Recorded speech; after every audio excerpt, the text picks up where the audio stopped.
راځئ شو لاس په کار ودان او افغانستان د ګل غوندې بخپلی جوړو افغانستان. کندهار ښاروالي د ښار په نهمه ناحیه کې د زړې ترې هډې سره د مانده سنګکاري کولو چارې پیل کړي دي.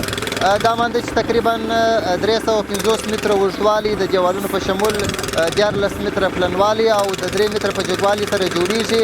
2 میاشتې مخکې رغنیزې چارې پیل شوي دي.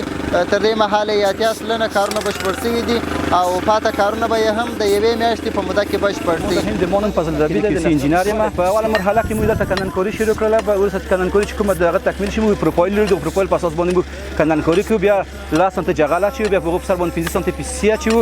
وروسته کله چې دغه خپل محکمیت 80% محکمیت حاصل کړو دغه په سر باندې سنګکاري شروع کړو.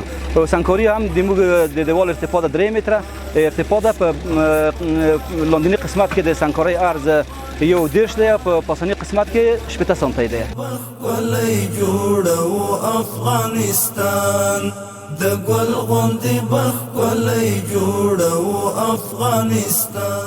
په دې ستره رغنیزه پروژه کې هره ورځ 150 کسانو ته د کار کولو زمینه برابره شوې ده.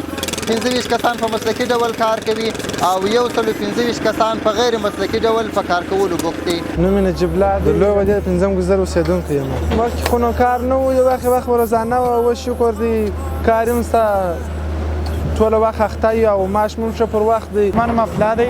د کومو مسؤلینو څخه ډېر خوشحاله یم چې موږ ته د کار زمینه برابره کړې ده او دغه رقم ځوانان هم په کار کېږي د نشو څخه بې ځایه ناست څخه او دوی ترجیح ښه دی چې ځان ته کار وکړي. د دې مهم مانده په سنګکاري کولو سره د دې سیمې اوسېدونکو زیاته خوښي ښودلې او د کندهار ښاروالۍ څخه یې ځانګړې مننه کړې. فرید احمد دی د نهمې ناحیې د تیرې اډې اوسېدونکی یم. ولا د ژمي په موسم کې مشکلات ډېر و. د کورو والا ډېر سره په تکلیف و. دلته کمې اوبه چې به د مانده د سیلو اوبه راللې دا خلک به ډېر سره په تکلیف و. د کورو ته به ورتللې. ځینې ځایونه ډېر ځایونه یې کورونه یې وړي دي. نو په دوبي کې دا مشکلات و چې ځینې مردارۍ بو چټلي به و. دا ځای به ډېر خیرن معلومېدی او په اصلاح غماش به ډېر ککړ و دا ځای.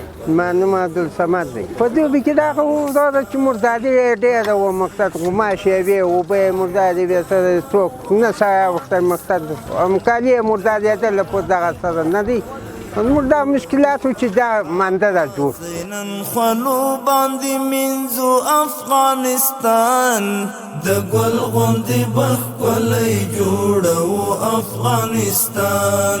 راځئ شو لاس په کار ودان او افغانستان.